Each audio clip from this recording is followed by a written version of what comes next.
Everyone किछि दिन तले गोटे वीडियो बनई जे गरीब लोक मैंने 198 टंका अनलिमिटेड रिचार्ज करने को निहात जरूरी। यहाँ राजनीति गोटे षड्यंत्र नुह तो करी समस्ते देखते तो मत गोटे भाई मेसेज कर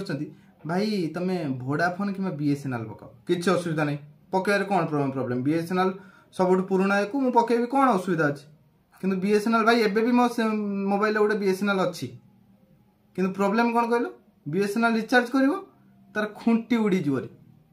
जदि खुंटी संख्या खुंटी माने बुझी पारछो तो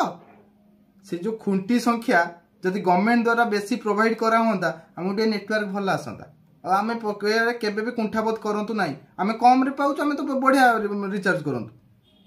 किंतु से बा सेति की गवर्नमेंट कोन तांको कतरु कमिशन पाइयो बोली एठी खुंटी संख्या कमी दोछि सेति नेटवर्क हम पाउनी आमे को हिसाब रे पके देजु तमर टे कॉमन सेंस अछि तो साधारण ज्ञान रखी कमेंट कर तो जदि ठीक टिके भी एजुकेटेड हो ना रिसर्च कर जान टे जिनसा है रोच जय जगन्नाथ।